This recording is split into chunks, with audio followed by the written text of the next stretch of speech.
Welcome to the Walker. I'm really wonderful to see you all here. As Emily said, I'm Mark Owens. I'm the design director here at the Walker, and I'm very pleased to welcome you to the opening lecture of the 2024 Insights Design Lecture Series.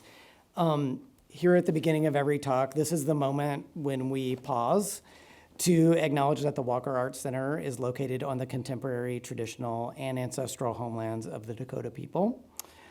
Situated on what was once an expanse of marshland and meadow, this site holds meaning for Dakota, Ojibwe, and indigenous people from the Native nations who still live in our community today. Of course, the legacy of colonial violence is a debt that can never be repaid, but we here at the Walker, as a cultural organization, works towards building relationships with Native communities through artistic and educational programs, curatorial and community partnerships, and the presentation of new work.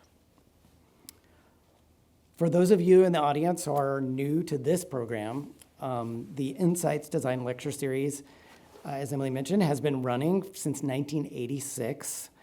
And all of the talks since 2005 are archived on the Walker website, walkerart.org. So I encourage you to check that out, especially those of you who are design students will find sort of an endless riches there.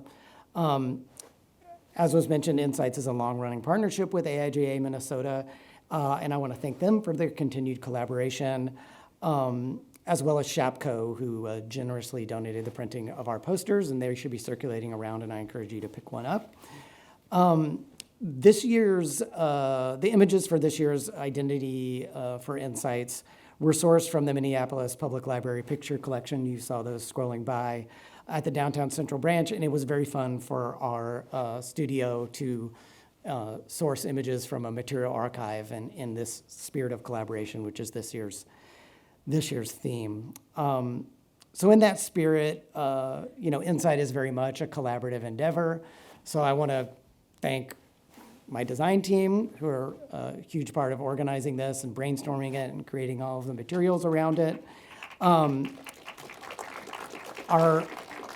Our colleagues in marketing and content and communications who get the word out to all of you. Of course, event production team here who make everything run very smoothly. And Al and Josette who are here doing our ASL interpretation tonight. So it's a collaborative endeavor, and I just want to thank everybody. Before I introduce Alex, I do want to highlight our upcoming Insights programs. Next Tuesday on March 19th, we're welcoming Leela Taylor, who is the creative director of the Brooklyn Public Library and has also authored like an amazing memoir, Afro-Goth memoir called Darkly, which I highly recommend. On March 26th, Mitch Payon from Dia Studio will be here to discuss the intersection of brand, music, and motion. There may be a keyboard on stage. And then on April 2nd, members of the Twin Cities Zine Fest will be here. Twin Cities Zine Fest is celebrating its 20th year, and they'll be discussing collaboration and independent publishing. So I really encourage you all to attend those talks, and also, of course, welcome you to meet us all for a drink afterward. So it is my great pleasure to kick off this year's Insights by welcoming Alex Lin from New York's Studio Lin to the Walker. It was funny in thinking about how to introduce Alex. I was thinking about like what keeps us all motivated as designers, like what keeps us, going into the studio every day and tackling new projects. And I think one of the things that's really sustaining for me and nourishing for me is just contact with good work. When you see good work in the world, it gets you fired up, it gets you motivated. And I think, when we manage to make good work in our own lives, that's a special moment, but when we encounter it in the world, it's really what keeps us going. And over the last 10 years plus, in the realms of publication, identity design, architecture, art, photography, and culture more broadly, the work of Studio Lin has been, a sustaining source of motivation and encouragement, both for me personally, and I think for like a whole generation of designers who've seen that work come out so consistently. The high level of craft and attention to detail, that Alex has brought to work for clients, both large and small, shows us what is really possible with a small studio practice. Frankly, and really honestly, I do not know how he does it. You know, there's always a new design idea, material choice, organizational principle, or strategic decision that makes you think, I wish I had thought of that. You know, and I think that for me, the real value of the work that Alex has been doing for the last decade plus is in that level of quality. You know, from work with Rem Koolhaas's Office for Metropolitan Architecture, Princeton School of Architecture, and the Canadian Center for Architecture, to major museums like the Whitney, ICA Miami, Studio Museum in Harlem, to artwork publishers like Rizzoli, Aperture, and Capricious, Studio Lin has anchored its studio practice in long-term collaborations. We often think of things like pipeline and revenue streams and growing your studio bigger, and I think the model here is one of sustained, long-term, high-impact collaborations with really clients that understand the value of good design. Staying small, nimble, and dedicated, the studio has also worked closely with artists like Tyler Mitchell and Minneapolis' own Paha Her. Studio Lin is a regular winner of the AIGA's prestigious 50 Books, 50 Covers, as well as DA&D and all of that stuff. I should also mention that Alex earned his MFA from Yale and cut his teeth at 2x4 in New York. But it has to be said, that Alex is actually very modest and prefers to have the work sort of speak for itself. So, we curate these programs really out of the studio. And knowing that Alex isn't one to sort of go on the lecture circuit that often, it's really very meaningful for me to have him here in person to talk about the work with all of you today. The Walker Design Studio often uses insights as a way to highlight our peers and fellow travelers in the field. And Alex and Studio Lin is one of those, design studios who always keep us inspired, on point, and motivated to push ourselves to make good work. And as I hope you'll see tonight, when that happens, there's also a little bit of magic in that. So having said that, it's my great honor to welcome Alex Lin to the stage, please.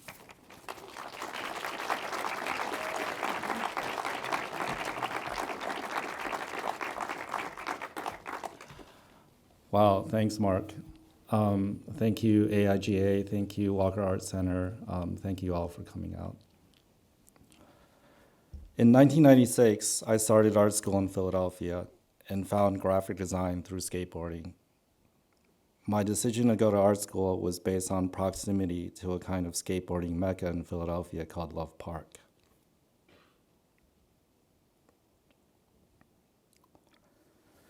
After a skateboard injury during my sophomore year, I started to put more time into going to school. My first real understanding of graphic design came from an introduction class where I designed a CD cover. Since I wasn't very good at drawing or model making, I chose this as my path. During college, this was the computer I was using, and AOL was the internet. One day, while at the library, I discovered Paul Rand. The simplicity and clear thinking Rand was advocating for felt right, and I immediately gravitated towards his work. Then there was Inga Druckry, a Swiss-trained instructor who taught me patience and how to look. Painting with black and white plaka for 5 hours at a time, often just 2 dots or some other simple shapes. During a break, I remember the time when Inga picked up a brush and continued to work on a student's board while they were away. In my senior year, a number of professors suggested continuing my studies at Yale, where many of them had previously taught. During this time at Yale, I had many incredible professors and critics, including Irma Boom, Paul Elliman, and Michael Rock. At one crit, Carl Martin said something to me that I still remember to this day. After spending quite a bit of time looking at my work, he only had 1 word to say, which is he felt like it was authentic. Being an introvert and somewhat antisocial, I was often the only person working in the studio on weekends and nights. Somehow this paid off as I was offered a job at 2x4, where I worked for 5 years immediately after graduate school. Fast forward to 2012, I had started a studio comprising of only me from the bedroom of a shared apartment. By 2014, I had a small team of designers working with me. In 2022, Studio Lin moved to Brooklyn just before the COVID lockdown in New York City. This is what it looks like from on top of our studio.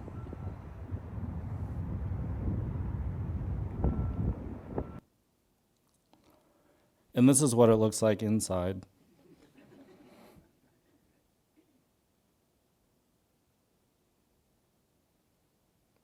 Piles of work everywhere.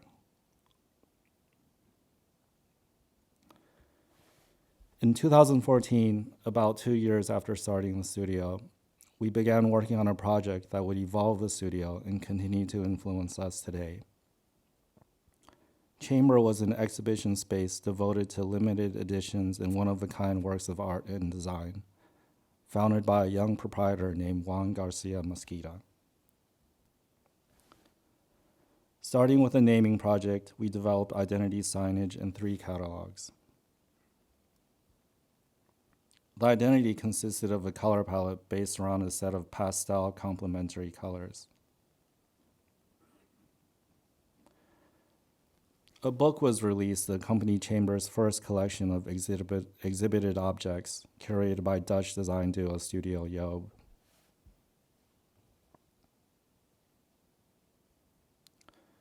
Within its pages, 100 selected and commissioned works are encountered in alphabetical order according to the artist's name, following the curator's initial essay.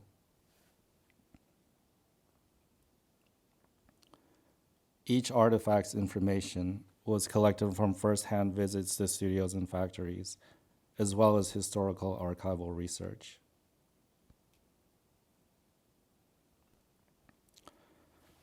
As the first publication of any scale that we worked on, we learned many things about what is possible when a team of designers, editors, and photographers are all in.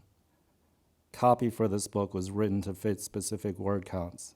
Photography was commissioned, and we were brought in early to organize and plan the content.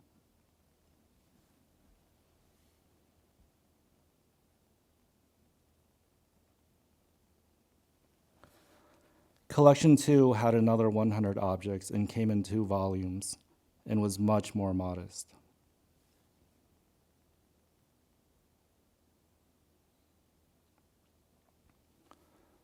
A system of typography, sizes, and classification was developed that was starting to gain momentum. Unfortunately, Chamber closed in 2017, just 3 years after opening.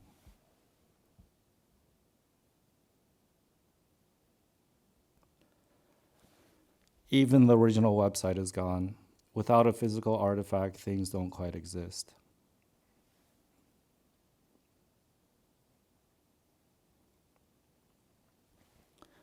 In 2016, we found a studio space in Manhattan with Mary Ping of Slow and Steady Wins the Race. Naturally, we started working together on several projects. Mary is known for her reinterpretation of IT bags based on designer bags by Balenciaga, Gucci, and Dior, among others. Made in canvas and reduced to the bare essentials, custom-made designer fittings were replaced by equivalent metalwork from hardware stores. We were inspired by this stripped-down approach as an aesthetic. This lookbook investigated the stripped-down approach to materials and design. Any local copy store could create it with laser prints in a white plastic comb.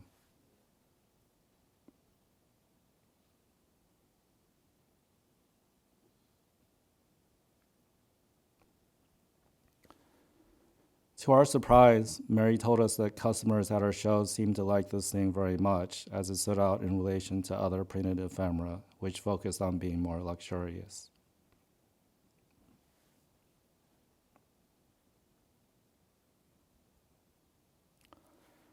In 2018, Mary Ping was nominated for the Cooper Hewitt National Design Awards, and she asked us to work on an official entry book. Referencing the primary colorways in fashion, we made two versions, one black, one white, with a clear version to come later.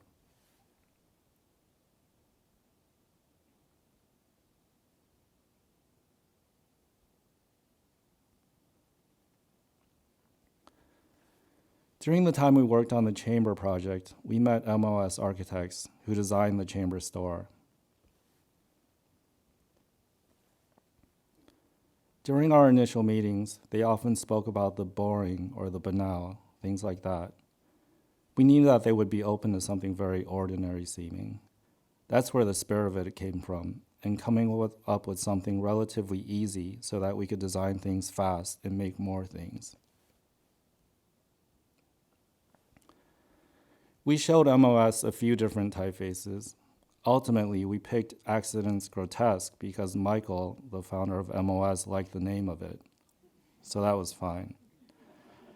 Looking at Accidents, I always felt like the uppercase were too big and everything felt too tight.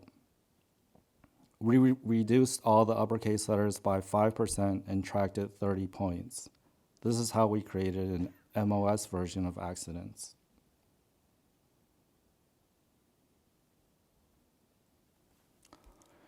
With the spirit of an efficient and easy design based on being boring with type, we've been able to be prolific with publications, as well as a whole bunch of random things. Starting with the identity project, we wanted to express an idea of instability as well, which could be easily created through the use of print-on-demand services. A set of business cards could be submitted as a 100-page document where each layout was different. Along these lines, we designed publications for MOS by avoiding problems. These problems are often things that print-on-demand had, things such as type on the spine not aligning and photographs printing very poorly, things which we avoided doing.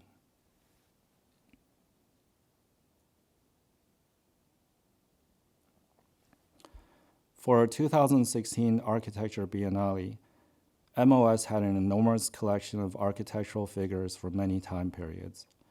We wanted to make a book to capture this research. To help formalize the content into a book, we asked the printer what was the most pages they could bind as a small print-run book, which turned out to be 1,500. Based on this, MOS edited the content and we made 10 copies of this book for the Biennale.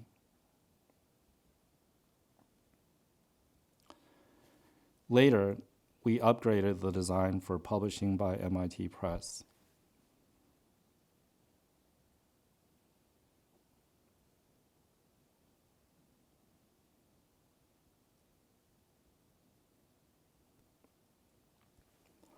It's a very impractical object.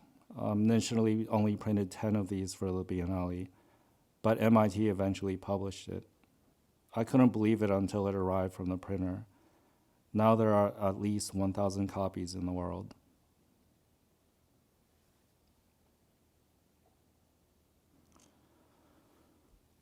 A website was made using the same boring typography and layout.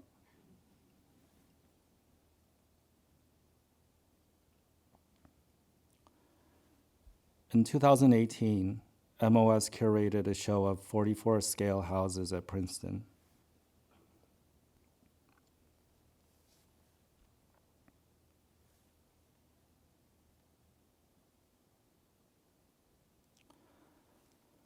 The text on the animation and posters are minimal facts in MOS type language and reads, "This gallery contains 44 low-resolution houses. It is an architecture exhibition. The exhibition opens on 9/11 and closes on 11/9.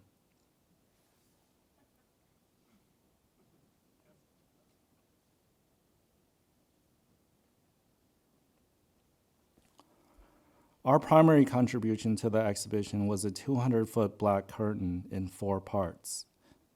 A checklist of the architects and projects were ironed onto the curtain using white flocked type.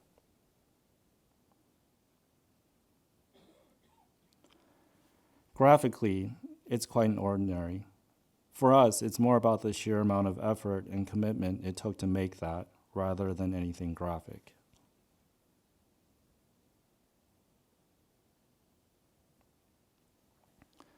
We also designed the catalog for the show. The catalog was made of the same Bristol board paper as the scale house models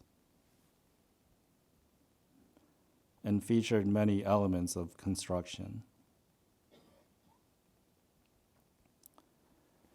Here you see how we directed the photography, with the end result a kind of super flat image with a black plinth defined through highlights only.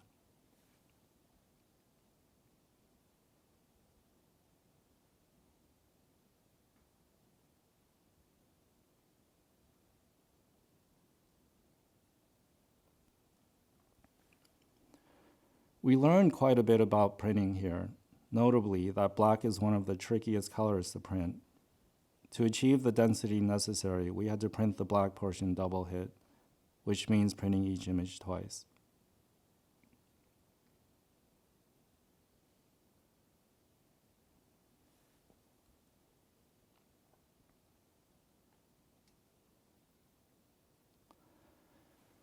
Here, looking at signage for a housing project in Mexico, we designed the main lettering in about 20 minutes in AutoCAD and painted numbers on rocks to identify buildings.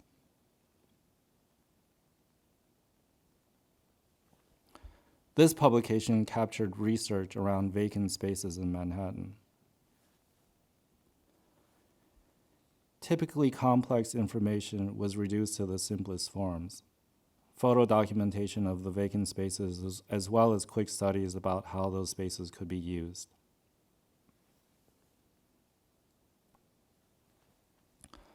Although this book is over 600 pages, it feels like it's only half that amount. The extremely thin calendar paper also resulted in a strange kind of chalky feeling on pages that were printed solid with a fluorescent Pantone ink. The cover featured 2 stickers which are hand-applied, resulting in each cover being a little bit different.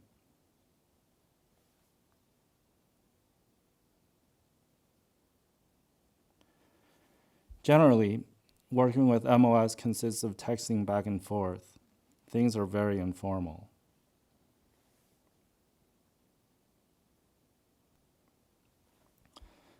For a show of MOS's work at Princeton during the height of COVID, we had to come up with a way for people to experience the show, since the general public was not allowed to go because of COVID protocols at the time.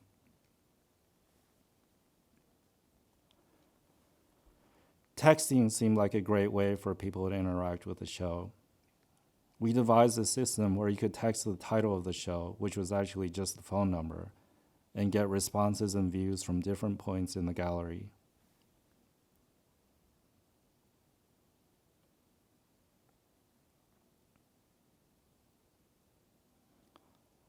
The views included from outdoors to the title wall, and then inside to the actual exhibition.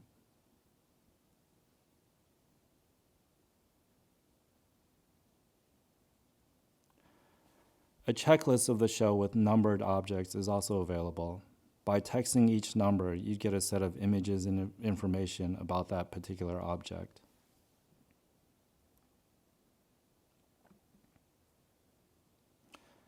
We're always finding excuses to make things, some of which we just like ourselves, just as like this pencil holder.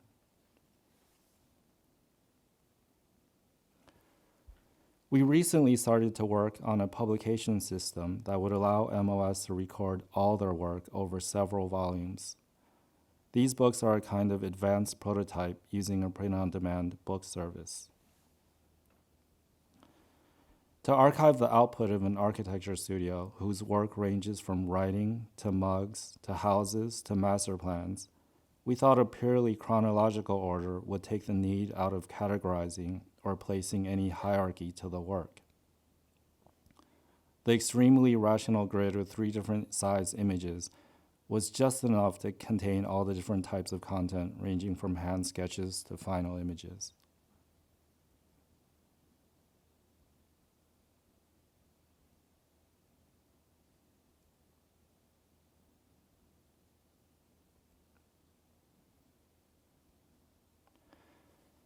As we were designing the books, we also thought about the website, which would essentially be just one column of the book.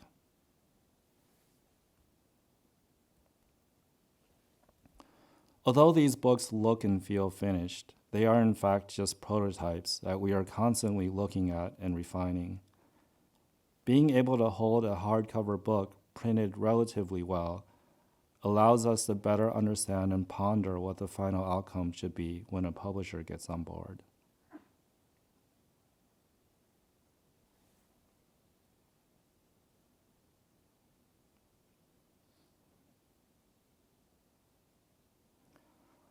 At the end here, you'll see some little dots that we drew on the page to figure out if there should be dots back there. 24 was a show at Storefront for Art and Architecture in New York City. The show was basically a 24-hour event where 24 architects would make 24 seats. We were asked to make a booklet and promotional graphics. Although this was a small and quick project, I often look back at this as something that exemplifies a process of basing the design around just the facts of the project.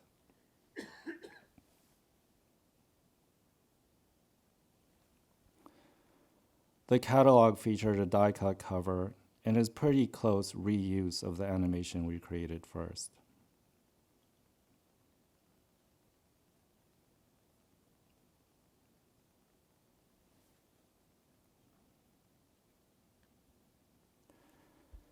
In 2015, we were introduced to the Canadian Centre for Architecture by MOS architects who were working with them on an exhibition. The Canadian Centre for Architecture is a research museum in Montreal, Canada. The CCA is well known for researching and presenting content around and adjacent to architecture. Through publications and exhibitions, they explore themes in architecture at large. We were asked to design a website from scratch. Typically, to create a new website, we need to begin with a new graphic identity. In this case, we were just so excited about the project, we didn't even think of that. The website needed to present content the CCA created around a set of themes that would also continue expanding. The other part of the site was for institutional content, such as information and facts about the building, history, events, and hours. We thought the use of color would be helpful to organize and identify the different themes. The first set of colors we presented was somewhat subjective, so we were asked to investigate this further. So we found this. For institutional content, we went with an existing blue color, which they'd already been using. So we reserved colors in the blue spectrum for institutional content. Removing colors in the blue spectrum and eye-dropping colors at intervals created a palette different enough for each color to be distinct. Then we applied this palette to the different themes, saving blue for the institutional side. Typefaces are the main ingredient in any graphic design project. Many were investigated. At one meeting, the head of publications suggested Univer, which we hadn't considered. The more we looked at it, the more we liked it and thought it had a kind of aesthetic of utility that would not get dated easily. Putting these things together, the website was composed of 2 main parts. The institutional part, which were the facts, and the other part, themes, where the many interests of the CCA were presented. Launched in 2016, the website is coming close to being 10 years old.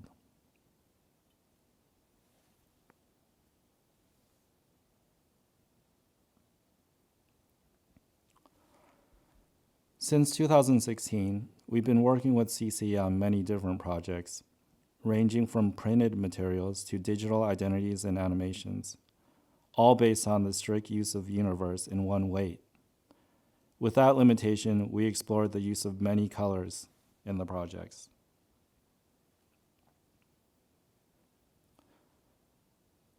Looking at a CCA program based on dialogues with different cities around the world. The use of silkscreen on felt for our 40th anniversary event. Asking questions for CCA's 2022 gala. Printed materials for a storytime event at CCA for Kids. Animations for CCA's monthly programs.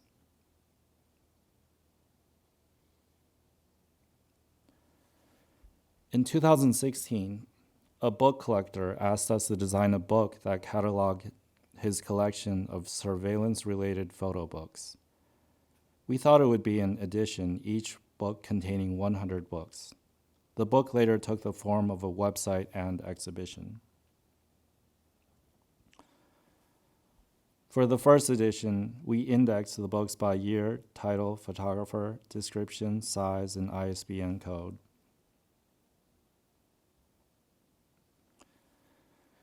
Since the beginning, we've worked with a photographer to capture our projects in locations where they typically be found in. For Surveillance Index, we shot the book at the ICP, where an exhibition on a similar topic was shown.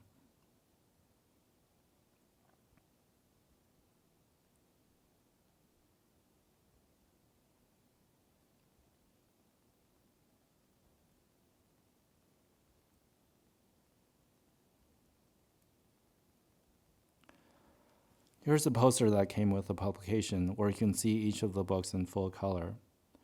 Printing the entire book in black and white as opposed to color is always a huge cost-saving measure. The book is really big and floppy, and each of the 100 books in there is represented by one spread. It creates a kind of meta surveillance book. We imagine the cover is super black and glossy and from a book that we loved. It didn't quite turn out exactly how we wanted, and we learned that the best way to show the printer something is not by describing it, but by sending them a physical sample.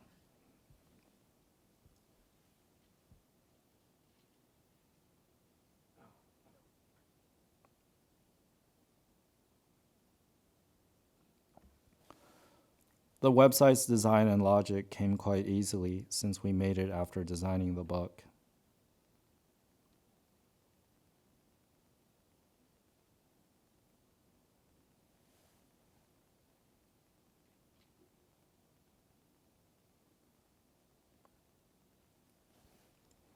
About a year later, we were asked to help design an exhibition of books contained in the Surveillance Index. We often work with other talented people such as David Brandon Geating. Here's a little behind the scenes for the exhibition promotion poster. We designed oversized bookmarks labeling each book with a giant number so that you could find it and refer to it. The exhibition had all the books in the index, and the website was projected on the wall. Around this time, we started working with Session Press, founded by Miwa Susada. Miwa's interest lies in making the best possible book she can. We've designed 4 books. Miwa asked us to design Ren Hang's first U.S. publication, New Love. The photo sequence was dictated by Ren, and he also didn't want any text, including page numbers or other kinds of information to interfere with the images, all things that designers love to do. So we limited all the text to the back cover and inside back cover. The following year, we were asked to design another book titled Athens Love, following the same basic design. In the beginning, we didn't see how purposeful Ren's vision was for the two books, which became evident when seeing the covers together, essentially opposite poles in more than one.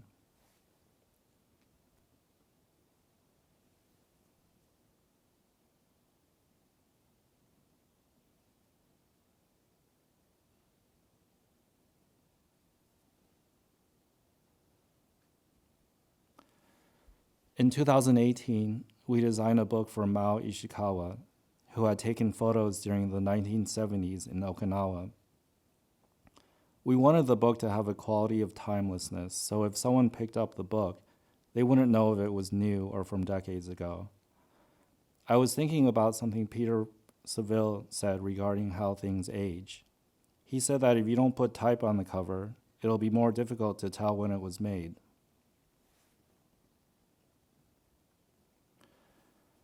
For the covers and inside covers, we silkscreened a super bright red, which came from a parking lot sign I walked by every day at lunch. It felt like just the right amount of contrast and attention the cover needed, in contrast to the interior, which was completely black and white.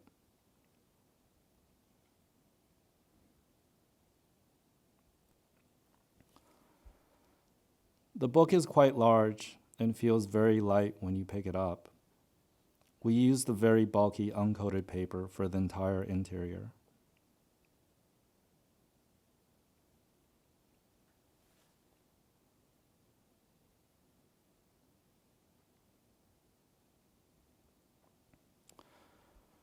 As Session Press became more well-known, we worked on updating their website.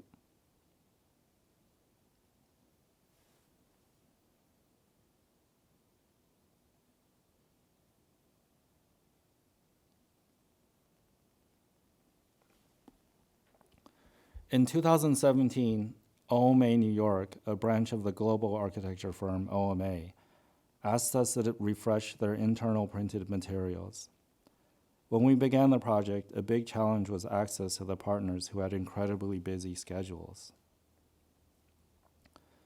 Over the course of 6 years, we've designed many publications with OMA, starting with our first project, which were project booklets. In the beginning, OMA showed us an example of work that an agency did for them. They coined the term "brutiful" as a way to describe a direction for OMA's work.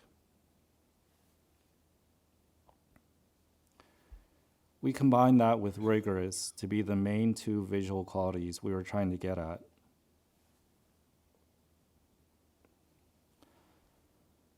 It was often very hard to get meetings with Shohei, one of the partners at OMA, since he had an extremely busy schedule, often traveling around the world giving lectures. So we turned to YouTube. Edition. It was rare that we were the third architect to be doing the same design. So first Stephen Hall won the competition, second Barco and Leibinger got it, and then we were the third one because the first two failed. Typically, we are the first one, and then someone takes over, but we were lucky to be the third one. This is a condition when we came. The architecture, art, and planning were housed in different wings in different buildings, so they didn't really talk to each other, and they even hated each other. We found these lectures to be the best way to understand each of OMA's projects. Through the years, these PowerPoint lectures were refined and became perfect encapsulations of each of OMA's projects. We decided to use the slides in the PowerPoint presentations along with the transcribed text to form each of the project booklets. During this time, OMA kept showing us these super well organized and clear Excel sheets to communicate the many projects OMA worked on. We thought it would be useful to continue using this structure in their printed materials.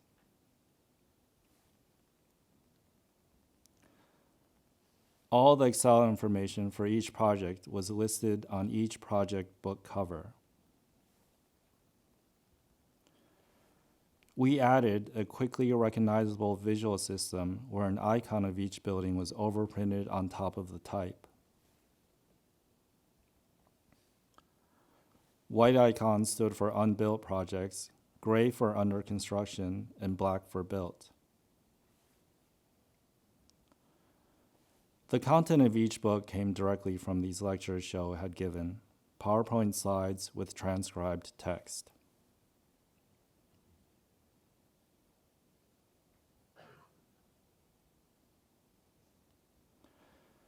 On the back cover of each booklet, there's an overview of all the images inside the booklet, providing super quick reference to the contents within. These booklets can be compiled into selected work booklets, customized to potential clients.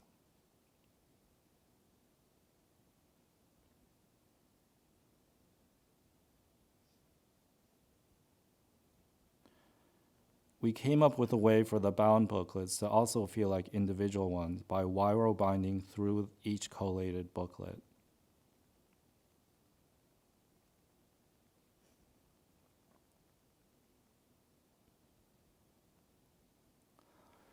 The back covers of these booklets were what the OMA partners liked best. At this point, we were asked to think about designing a monograph capturing 10 years worth of OMA's projects. We are just greedy because we did so much study, so we rather show it. That kind of mentality. We took something Show said to form the basis of what we were proposing. In the spirit of showing things and exposing the process to the max, we wanted to take the PowerPoint presentations as a kind of skeleton of content in which we'd keep adding and expanding on. Instead of a traditional monograph where content is edited down, we propose adding content instead of editing content.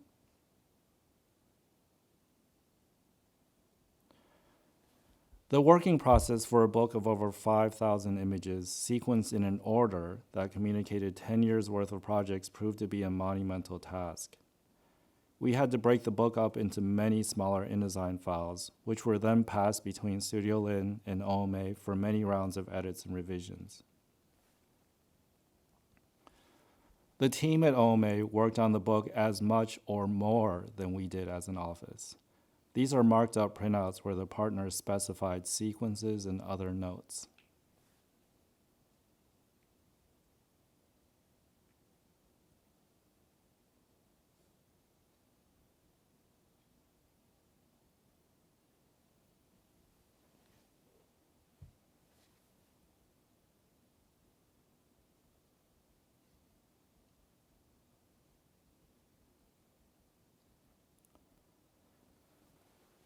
This is the first self-published version of the book.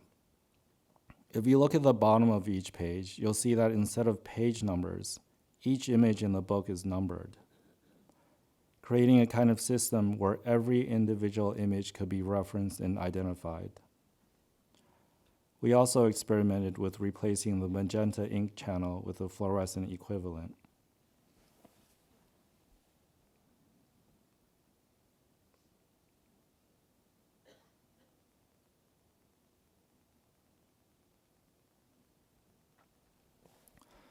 Here's the first self-published edition, followed by first and second editions published by Rizzoli.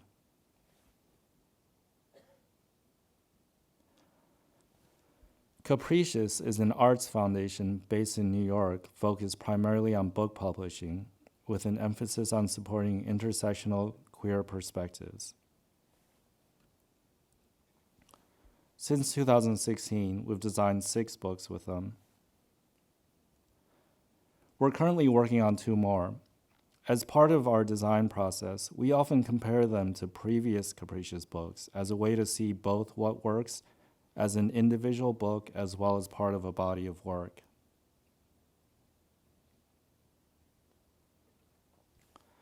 In 2018, we designed the first Capricious Photo Prize winner, John Edmonds' book. For books representing an artist, we are always trying to find those 1 or 2 things that are totally unique. We like these things to come directly from the artist. During several meetings with Capricious and John Edmonds, the only thing that was clear to us was that John liked the color gold. It was a start, but not necessarily something we could base a book design on. As we started doing our own research, we found an installation John had at the Columbus Museum entitled Holy Family. We were kind of obsessed with this layout and wanted to find a way to use it in the book. For the cover, the gold fabric has a silk quality to it and came from a Chinese manufacturer. It was a material that the Singapore-based printer suggested to us since they didn't have the European material we initially specified. The shininess scared us, but somehow we grew to like it. Here you see foil stamping on the silk material. The black and white was 2 layers of foil, so ultimately the cover had 3 color foil stamping.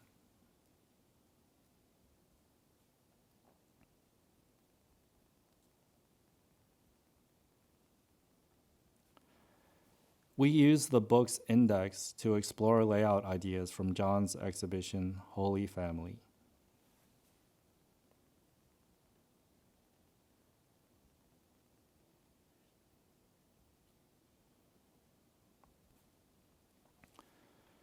To counter the silky gold material of the outer cover, we used a raw board for the end papers. We sourced a very thin paper for the index.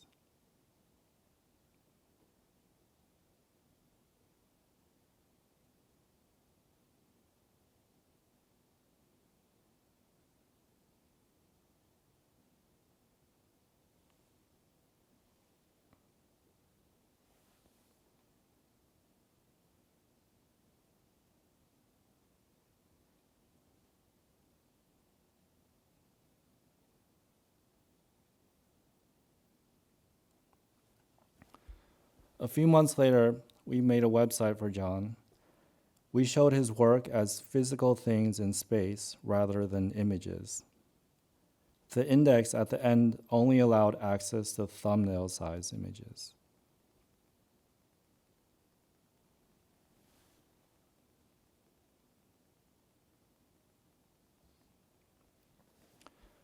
In 2021, we were asked by Capricious to design a book for the photographer Farah Al-Qasimi.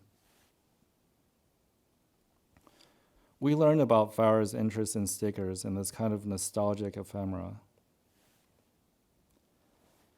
We also found this incredible exhibition of Farah's work at a gallery.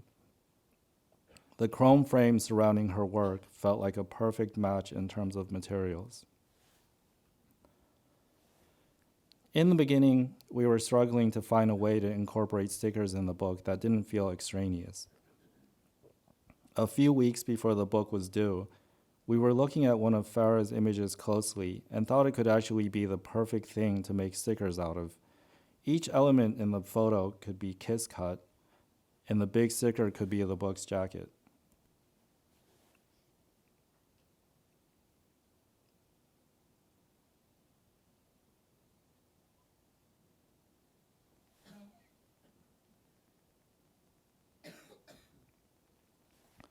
Underneath the jacket, the book was covered with chrome paper.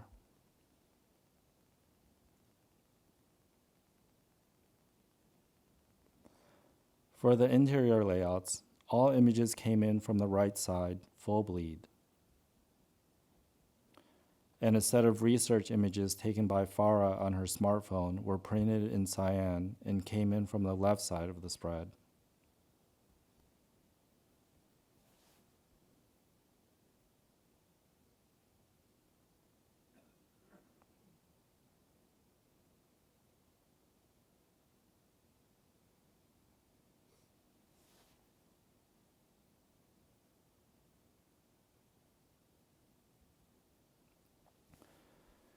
In 2019, we started working with 09, a Madrid-based architecture practice. They had a small show at the Princeton School of Architecture. We designed several assets exploring the use of extremes in material. The poster was a super thin tissue paper, which we ordered from an online tissue paper printer. They were very confused with the artwork we sent them, since it wasn't a small graphic or logo tiled all over the sheet. The card inside was a super thick gray material, which we foil stamped with silver type. A few years later, 09 asked us to work on a project as part of the University of Applied Arts in Vienna, where they were teaching a studio. Fora is a publication, website, and events platform looking at an expanded notion of architecture. They described it as open, unfinished, multi-scaled, interconnected, and complex. We wanted to explore what open, unfinished, multi-scaled, interconnected, and complex could mean in their first publication. The book was based on the size of a large smartphone. Printed entirely in black and white, with the savings in printing costs, we could add more elements to the publication. We added a box, which would serve to hold the materials, as well as be a ready-made shipping container. Inside, we added a puzzle from Peter Cook's illustration and a double-sided poster. The bottom of the box contained a checklist of all the items inside.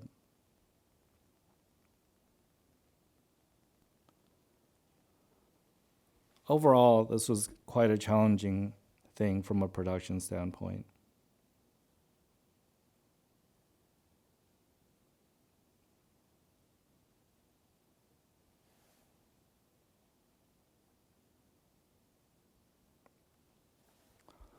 For the next issue, we wanted to just repurpose things we already designed for the first issue. The cover was rotated and enlarged. Spreads from the first issue became pages in the second, and all the same grids and type sizes were used throughout.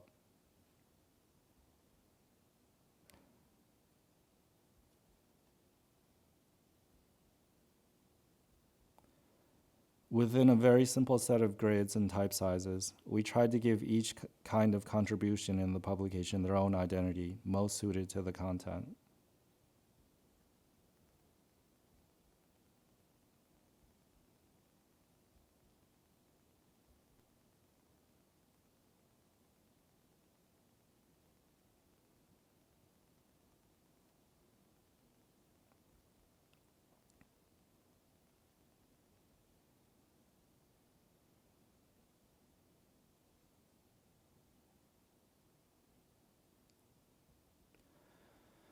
Recently, we were asked to design a book capturing the research of a studio led by 09 at the University of Applied Arts.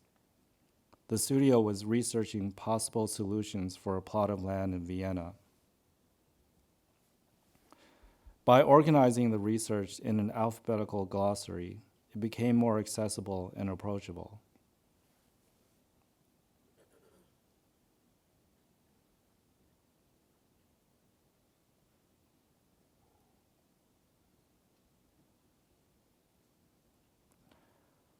The design is based on one text column running through right-hand pages, with images appearing on the left side aligned with their text.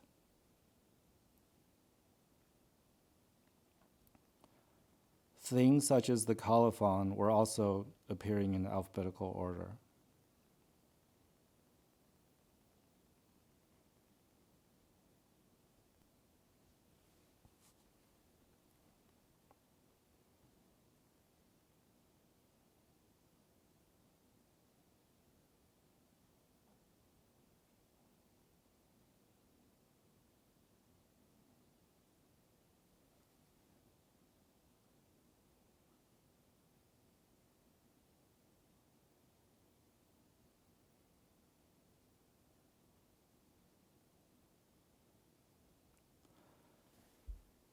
The promotional graphic revealed the book's content and structure in a few seconds.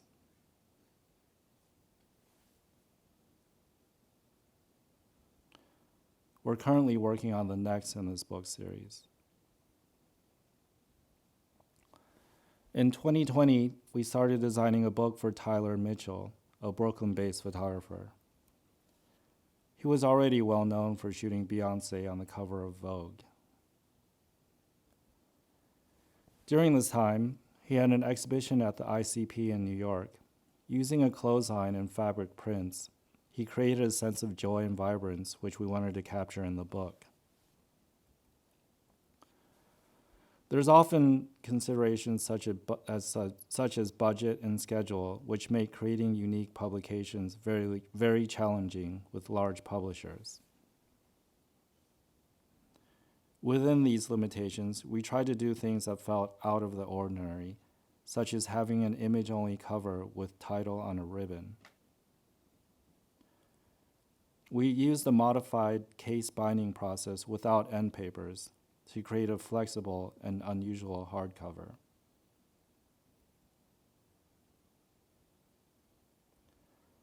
The cover was a fully printable book cloth. We also decided that there would be no white space in the book, meaning every surface is printed, as well as other things.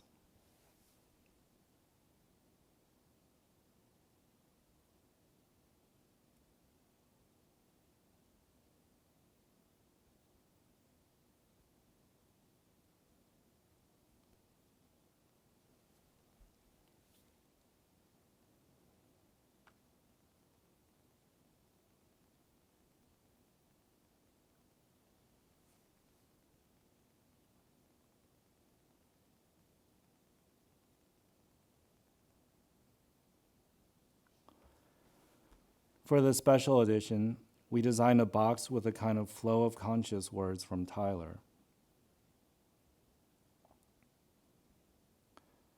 The booklet inside contained thoughts and anecdotes of images directly from Tyler about each of the images in the book. Using a printing process we often turn to when we want a rough and economical outcome.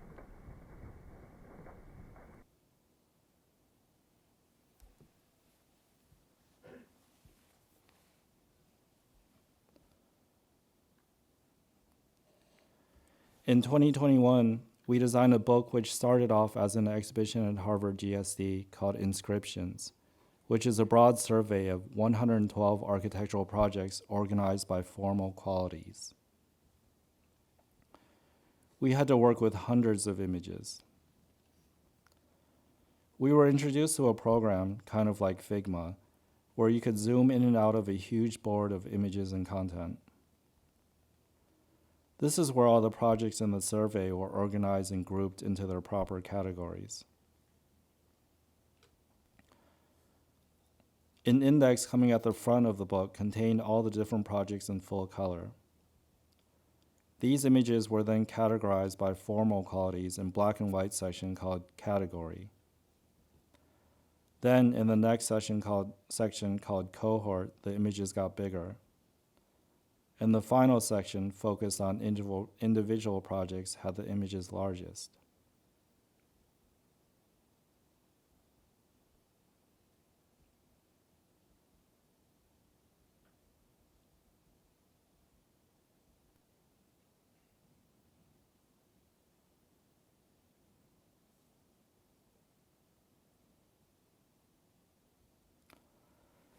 In 2022, we designed a catalog for the Whitney Biennial featuring a group of 63 artists and collectives.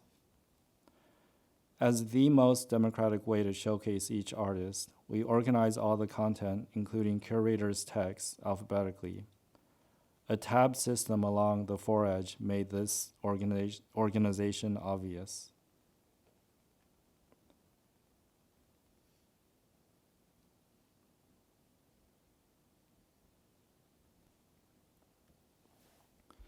This book was one of the few books we've worked on that was printed in the United States. We felt that the level of care throughout the printing process was lacking compared to European printers.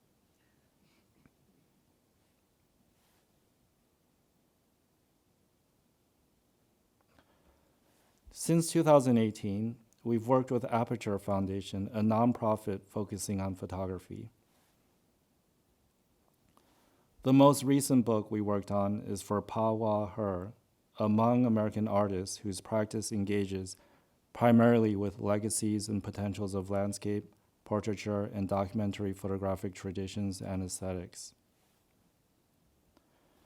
While researching her work, we encountered this graphic, which we later learned was the way Pa plans her work for exhibitions. It is a super long Photoshop document where she places and sizes images in relation to each other.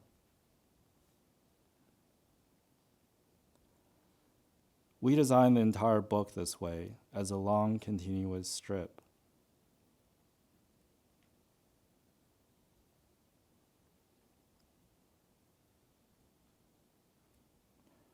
The fold-out index at the end is a kind of zoomed-out view of the main portion of the book. Another aspect of Pa's work that we wanted to capture was her use of these backdrops, which were used by traveling Hmong photographers and featured collaged images of idyllic Southeast Asian landscapes. Using Photoshop artificial intelligence, we created an 8 by 10 foot banner by sampling a backdrop from Pa's photos. This was then printed on actual thick banner material and cut up into book jackets, resulting in 32 different covers. A sticker was then placed on the front and back covers.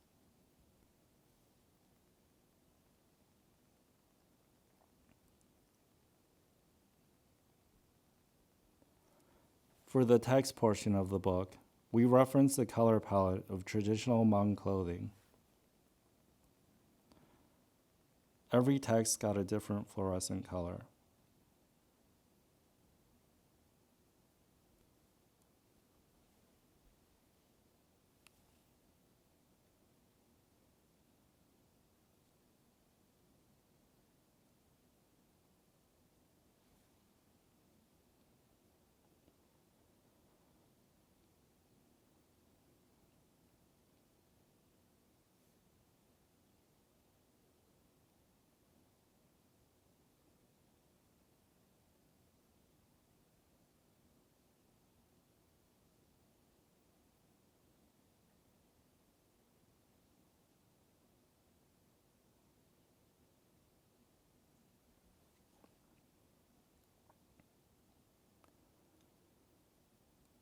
Thank you.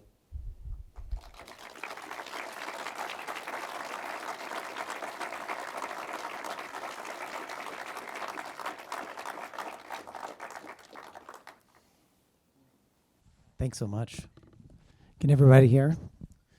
I'm going to kick off with a little bit of Q&A, and then we'll open it up to everyone. That was really great. It was very meditative in a way, and but I also like how sort of matter of fact the descriptions were, which allowed us to really understand, appreciate the work in a way and take the work in for what it is. And I wanted to start because it's something we talked about, when I first invited you.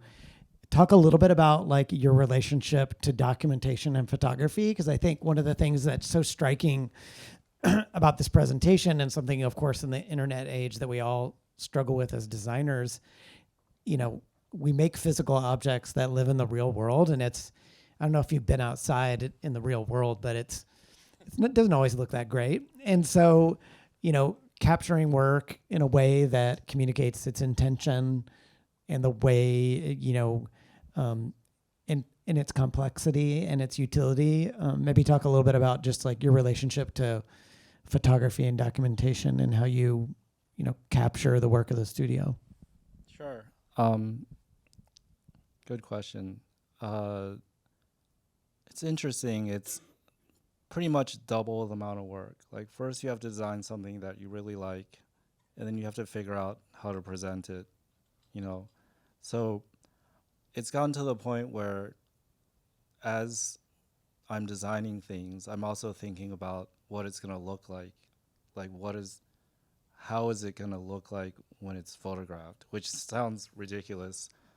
So for example, like when I'm like, okay, it's time to scan this book, and there's only 2 spreads that are different. That's sad.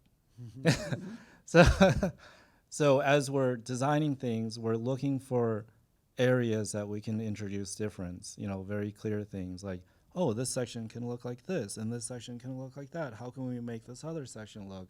So that when I'm scanning the books, when it's done, I can be happy, that it has some variety to the design. I mean, obviously it has to come from the content, photographing, I work with a great photographer. It's simple as that. Like, if you want to do things that you can't do yourself, you hire someone that can do it.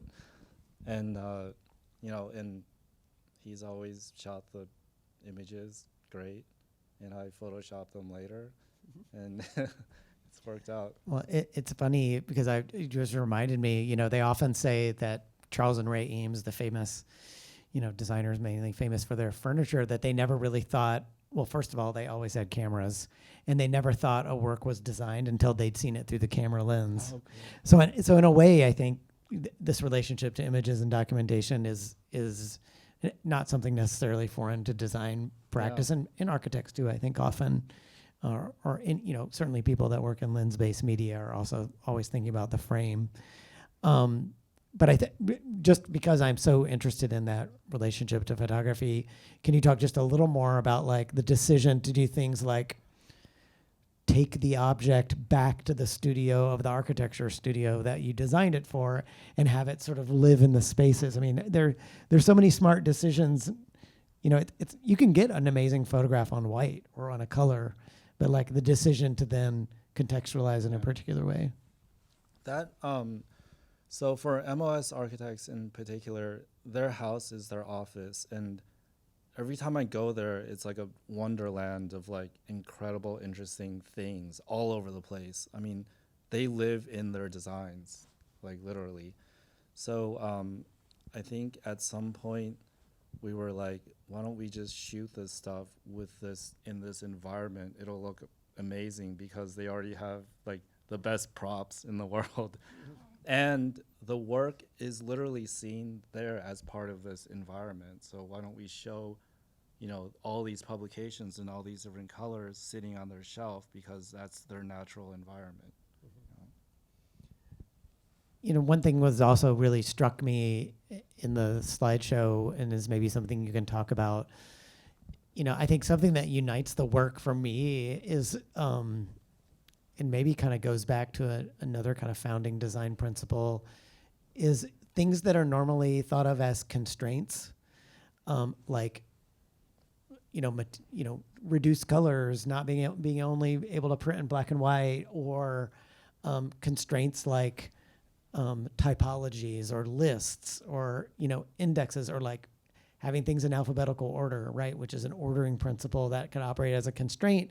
In your work, often those constraints end up with the most interesting formal results.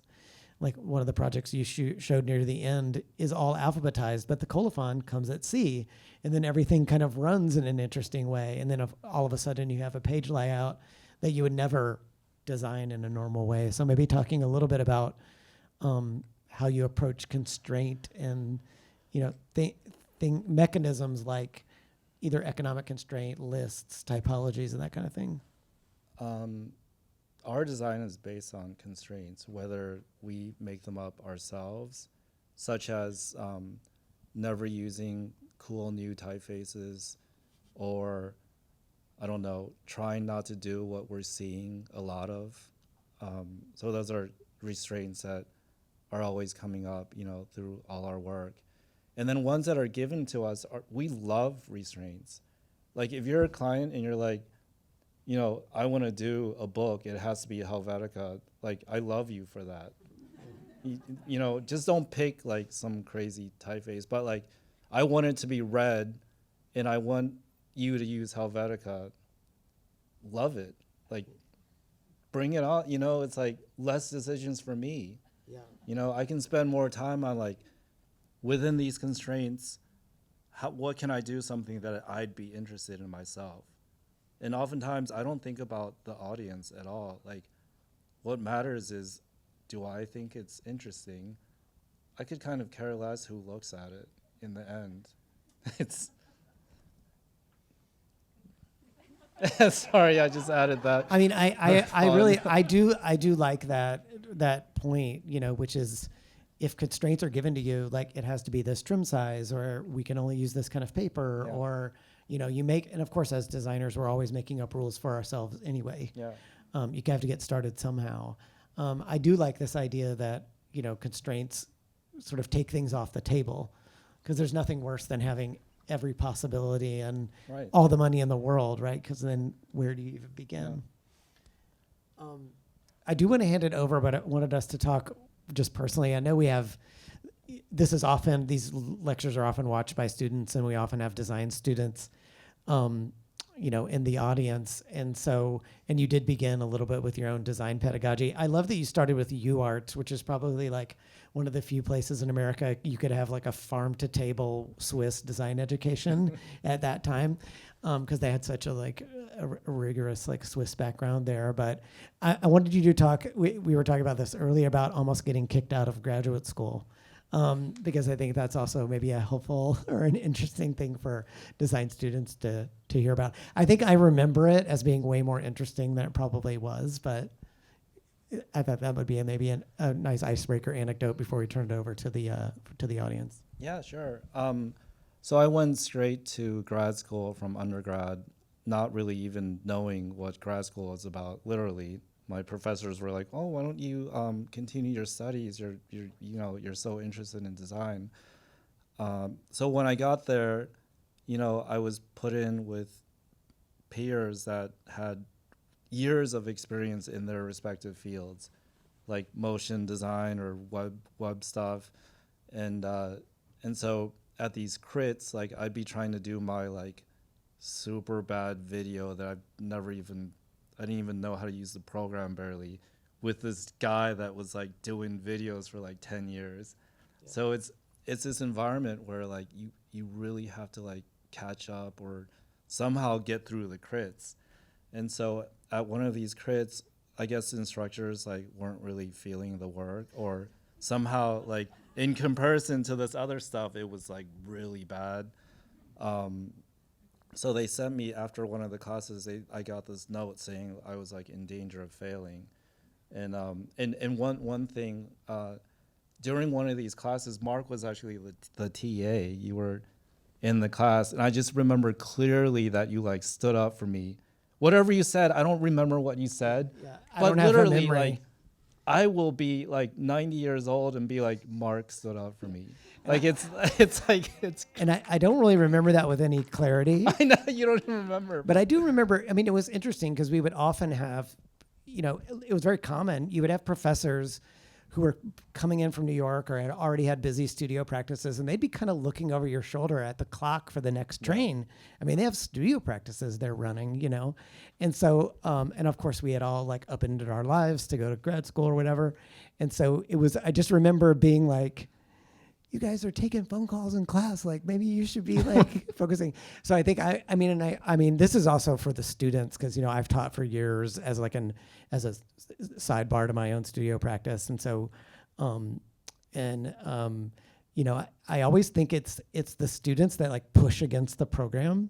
It's the students that are grumpy, and it's the students that, have a little friction with the like pedagogy that always end up better on the other side. And often I think those students end up becoming advocates for the program because they've had a kind of productive engagement, and it hasn't always been comfortable and it hasn't always been easy.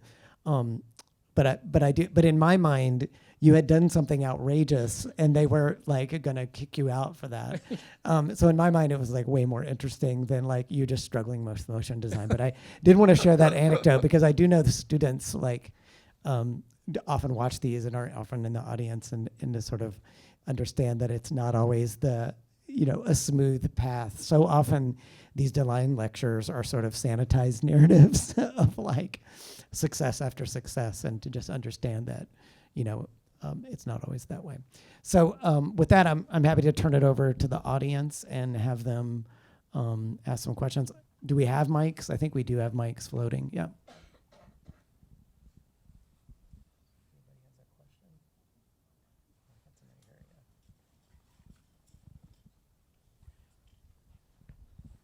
So the book that you designed that was 1,500 pages long, what did you do to like spread out the information, or did it just organically get to 1,500 pages?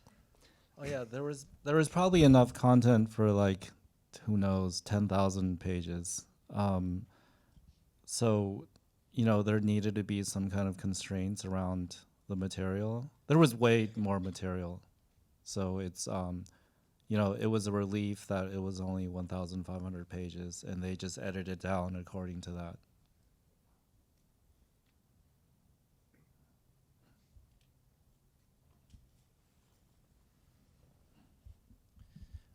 I've got a question about the TikTok generation when images are so disposable, right?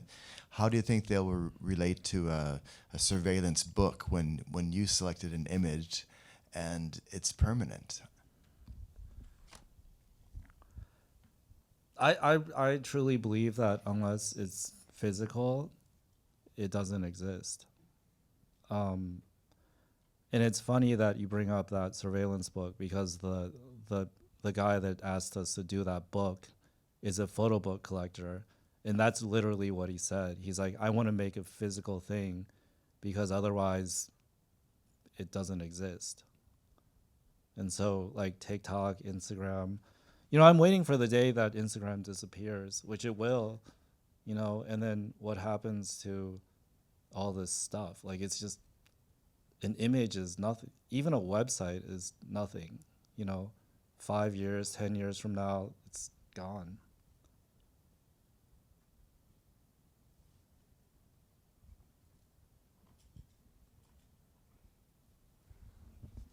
You described something about Farah's work, a female with the stickers, very colorful book. What was the point of the book? Just to take off these stickers? Were there other pages? There seemed to be more darker colored pages where you would put them on, or kind of, what was the point? Elaborate a little bit on that. Sure. So the book project came about because Farah won a photo prize, and part of winning that prize, the Capricious publishes a book and makes a book for you. So that's the purpose of the book. The stickers, they don't function really as anything. But I do think that because the stickers are Farah's work, we didn't create stickers. Like, we didn't come up with a sticker sheet. Like, we literally use Farah's work. We're looking at it really closely, and we're really interested that, like, her work has elements that are distinct. And formally it's very interesting because, like, they just lend themselves to be kiss cut and peeled off as objects. So I guess, that's the only purpose. There's no reason. I'm not sure. I don't know. Does that sort of answer the question? Sorry. It also becomes a kind of way of looking at the image in a new way. Also parsing, design has a very limited amount of tools to direct your attention, particularly when you're dealing with images or texts, right? We have scale, we have cropping, we have those sorts of things. And I think with these photo books, it's always very tricky. It's a different kind of typology of book. Yeah. It does have its own world of, possibilities, constraints, kind of readership as well. Yeah. Photo books are really interesting objects. They're very different.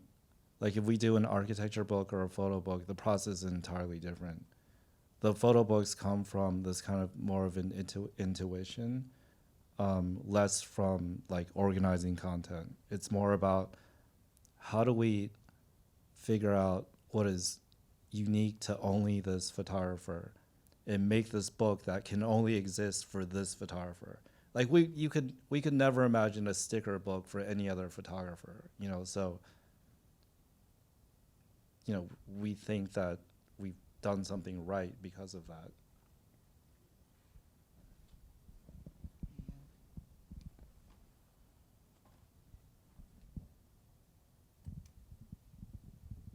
What are some of... Sorry. It's not that fun. Design's not much fun. Sorry, for me. I was just curious if you could share some of your favorite print-on-demand sources. Lulu, that's the only one we've bothered using. Yeah. I've had good experience with Mix'em. They're pretty good. And they'll do hardbound as well.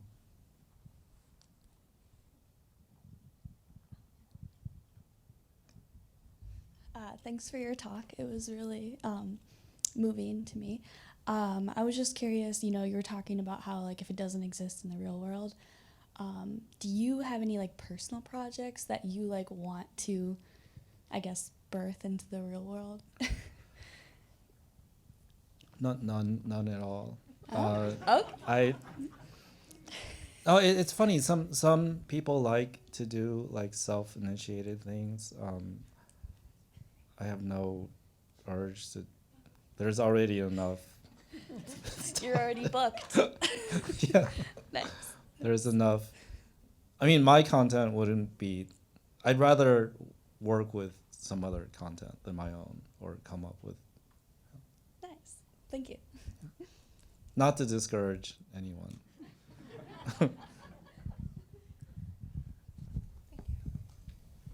Hi, thanks for your talk, Alex. Kind of going off that with your version of personal projects and physicality lending something, existence and permeance.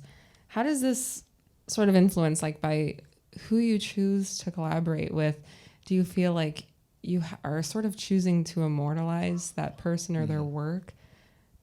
I suppose, how do you do that? Do you go off, like, whether or not you have chemistry with the person, or, whether they feel they can trust you with their work?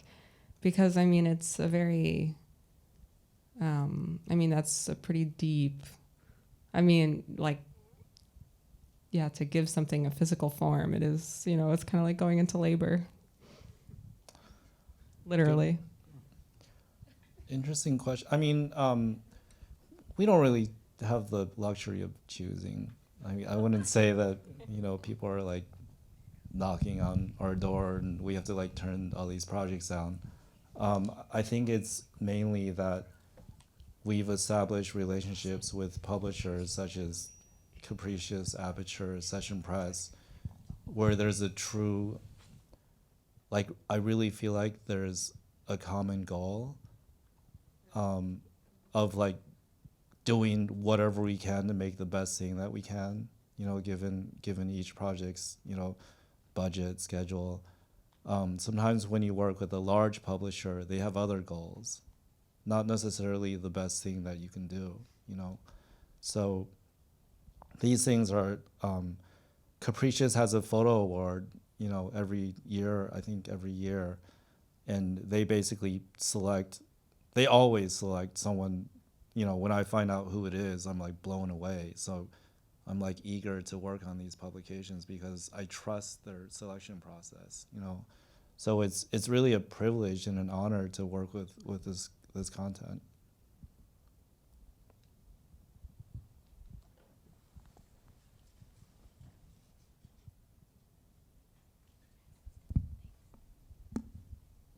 Hi there. Thank you for the presentation. I am a web designer. I was just curious what the process of translating print to web is, and I feel like it's very hard to successfully do that, and the fact that physical, like, you really get to interact with it, but like a website, it's kind of more like, one note. What kind of tools do you use to create like that experience? Because it was evident that it was like a very successful and, I would say, non-traditional way of presenting like a website. And yeah, I guess just like, what are some struggles and where in the process do you start making these websites? So I think with books, especially, if you go through the process of designing a book, you've created an organization structure, you've created a typographic system, you've created so many things that if you want to apply that to a website, pretty smooth process, I think. Recently, like with the MOS publications that are attempting to catalog or archive all their work, you know, it takes a lot of labor to do a book. You know, you have to, all kinds of labor. So what we're trying to do as we're designing these books is reduce the labor it would take to apply that to a website. So, you know, we're trying to think of a system where, like, okay, like, you know, this InDesign for the 2014 through 2018 book is done. Now someone just has to copy and paste these columns of text into the CMS. The images are already ordered, and you know it's gonna look. You know what it's gonna look like because it's literally one column of the book design. So, you know, it's both like figuring out an efficient process so that you're not doubling the work, and also being efficient. Like, you've designed the book. Why shouldn't the website just look like the book, you know? Is that? Yeah, no, thank you. The CMS point was really interesting to me because it's like becoming more evident in my work that like CMS is so helpful. So it's interesting to hear that that's how you've been. So do you use like Webflow or any type of tool in particular for CMS, or? They're all like different, like Kirby and custom and. Cool. Yeah, I don't like thinking about those things.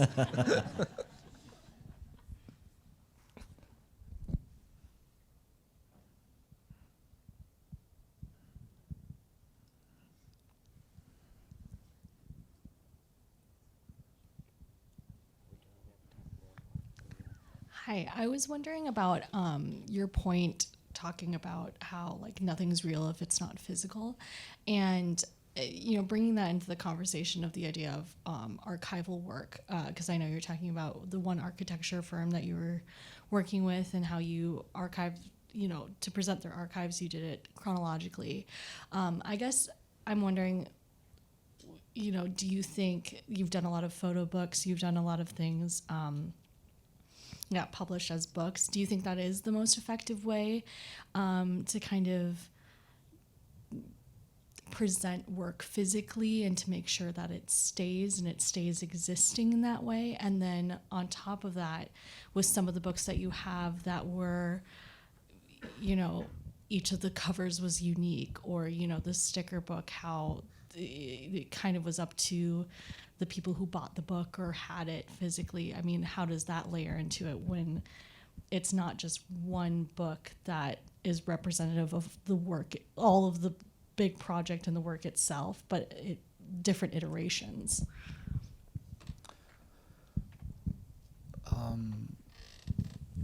Can you ask the first part again? Sorry. I'm sorry, I went in a lot of different directions. The first question is, do you think that books are kind of the best way to keep that physical archive of a project to make sure it stays existing? Yes, it's the only way. I mean, yes, for sure.